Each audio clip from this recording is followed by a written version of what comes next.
BFM Business, Aurélie Planex réveille la planète éco. Good Morning Business. Rodolphe Bonas, bonjour. Bonjour. Vous êtes le président de CEACOM. On vous retrouve bien évidemment tous les week-ends au cœur d'Innover pour le commerce avec Karine Vergnol. Alors c'est le samedi à 8h30 et 13h, le dimanche à 9h et 19h. Rodolphe, c'est le coup d'envoi de la Paris Business Retail Week là en ce moment. Tous les acteurs du commerce réunis à Paris pendant quelques jours. J'ai l'impression moi qu'on est vraiment entré dans une espèce de phase de prise de conscience du monde du commerce qu'il allait falloir se réinventer parce que Amazon entre autres a changé la donne. Ah oui. Très clairement, c'est-à-dire que là, on est dans un point de bascule complet dans le monde du commerce. On a connu des millénaires où on faisait son commerce sur des marchés, finalement. Puis on a connu ce moment incroyable qui était le moment de l'arrivée de la grande distribution. C'était tous les produits pour tout le monde. Et maintenant, on est dans l'omni-retail, c'est-à-dire la capacité d'acheter, de consulter, de voir ses produits à tous les instants, à tout moment, et avec n'importe quel commerçant. Donc ça rebat totalement les cartes des commerçants traditionnels, bien évidemment. Et c'est ça qui est tout à fait passionnant, c'est que dans cette émergence, finalement, qui a une petite dizaine d'années, eh bien, on s'est rendu compte de deux choses. On a d'abord vécu l'un à côté de l'autre, c'est-à-dire avec les commerçants physiques, leurs magasins, se battant, comme on dit, sur le carrelage, et puis les commerçants du digital, qui étaient spécifiquement liés sur les smartphones et autres tablettes. Et aujourd'hui, on voit que ces deux mondes sont en train de fusionner, totalement. Et c'est cette fusion qui est mise en avant à la Paris Retail Week. Et on voit la manière dont on va pouvoir, d'un côté, grâce au digital, accélérer ce commerce sur le magasin qui rebat les cartes du magasin complètement, Elie. Ça n'a plus aucun rapport. Les magasins sont en train de muter. Et de l'autre côté, sur le digital aussi. Est-ce qu'on mute plus facilement quand on est un gros distributeur que quand on est un petit indépendant ? Alors, cette question, elle est assez géniale. Il y a les deux cas. C'est-à-dire qu'on a d'un côté de très gros acteurs qui ont encore des difficultés à basculer, c'est-à-dire que bien quand on arrive à 7, 8, 10% de chiffre d'affaires sur le digital, déjà ça fait des gros champions, et puis d'autres qui sont aussi des gros acteurs, qui arrivent à faire de formidables opérations. On a vu Galeries Lafayette qui a racheté La Redoute, finalement, en 3 ans.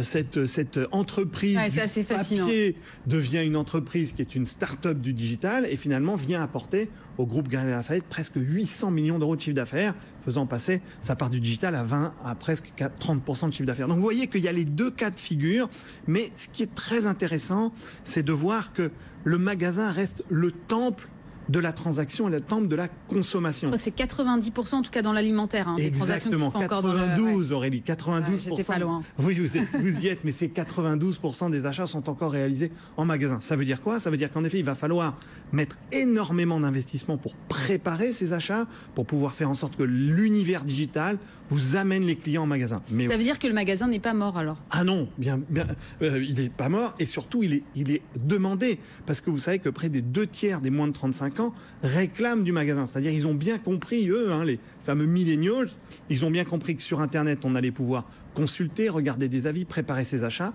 et qu'en magasin, on allait tomber dans l'univers du sens et de l'expérience. C'est-à-dire on va pouvoir sentir, toucher les produits, parler avec des vendeurs, pouvoir ressentir des choses. Et c'est là où on a des magasins qui sont des perles aujourd'hui, qui sont en train de naître, qu'on n'avait pas vu il y a 5, 6, 7 ou 8 ans. L'innovation, elle passe que forcément par des domaines technologiques où il y a tout ce qui peut être théâtralisation des produits, enfin ce genre de choses. Alors oui, elle a souvent un cœur technologique pour arriver à mettre en contact le client avec l'offre, mais après c'est en magasin que ça va se passer. Je vais vous donner un exemple d'une chaîne qui s'appelle Pirch à New York, qui est assez génial, dans lequel finalement ça vend des équipements pour la maison. Et dans ce magasin, tout est testable. C'est-à-dire que vous venez faire votre cuisine dans le magasin. Donc ça vraiment ? Oui, vous venez faire votre cuisine, ça sent le poulet rôti, etc. Mais vous pouvez même prendre rendez-vous pour prendre votre douche, pour tester les différents... Si, je vous promets. C'est vrai. Et vous testez les pommeaux de douche, etc. Donc vous voyez qu'on a basculé dans un monde de l'expérience. Et en même temps, toujours en magasin, on a Amazon qui fait Amazon Go, le premier magasin sans contact. Vous rentrez, vous identifiez Premium, vous achetez vos produits, vous sortez sans paiement, du moins c'est directement débité, tous les produits sont scannés. Donc vous voyez qu'on est dans une phase de révolution totale. Et c'est tout à fait passionnant, c'est ce qu'il faut aller voir, parce que vous allez voir que ce sont souvent des start-up Et la France est très très bien placée sur ce sont des startups qui vont venir bousculer nos habitudes de consommation. C'est ça qui est génial. Oui, on parlait ce matin avec Hélène Cornet de Angus.ai là, qui filme votre comportement dans les rayons. Ça a un côté un peu intrusif quand même d'être surveillé par une caméra qui analyse mon comportement pendant que je regarde tel ou tel frigo. Alors, on a un côté un peu Minority Report, mais il faut savoir que sur ce type d'application, souvent tout est anonymisé. D'accord. Mais en revanche, ça donne une puissance et une connaissance sur comment est-ce que je deviens beaucoup plus expert sur la mise en avant de mon offre, comment est-ce que j'arrive à faire plus de chiffre d'affaires. Vous savez qu'en magasin, on arrive à identifier les zones chaudes, les zones froides. Il faut arriver à faire du business à tous les endroits. C'est ça qui est assez génial dans ce qui est en train de se passer aujourd'hui. Mais moi, la question que je me pose, c'est l'étape d'après. C'est-à-dire que là, on nous parle beaucoup, on en parlait récemment avec Anthony Morel de ces assistants vocaux là, qui vont envahir nos maisons. Là, du coup, j'ai plus besoin d'aller en magasin. L'écho d'Amazon, là, Alexa, elle commande tout pour moi. Alexa fait tout, mais Alexa ne fait pas tout. Pourquoi ? Parce que, en fait, si vous voulez, il y a dans l'acte de commerce pas exclusivement un acte fonctionnel. Souvent, on imagine que c'est un acte froid, on sait ce qu'on va acheter, etc. Mais il y a beaucoup d'inspirationnel. À un moment, vous allez acheter pour vous faire plaisir. Vous allez acheter parce que vous avez envie de sentir, voir, échanger. Est-ce que j'ai besoin d'être inspiré pour acheter un tube de mayonnaise ? Alors, un tube de mayonnaise, peut-être pas forcément, Aurélie.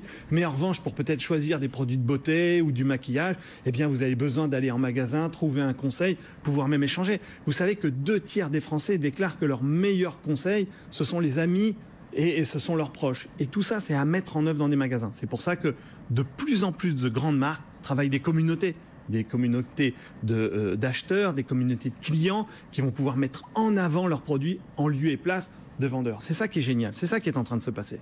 Est-ce qu'il y a une innovation là dans cette Paris Retail Week qui vous a marqué ? Alors vous en avez parlé.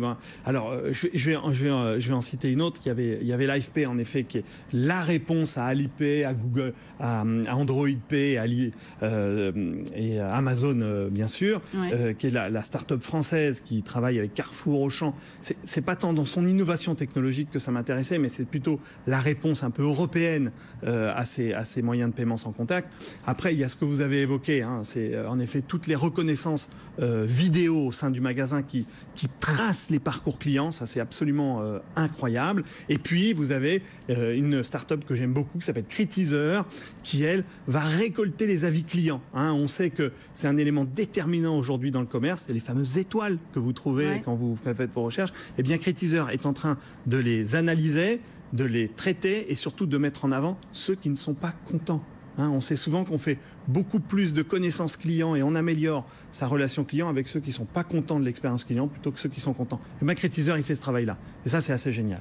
Rodolphe Bonas, le président de CACOM, on vous retrouve bien sûr dès ce week-end aux côtés de Karine Vergnol au cœur d'Innover pour le commerce sur BFM Business. Rendez-vous samedi 8h30, 13h et dimanche 9h, 19h.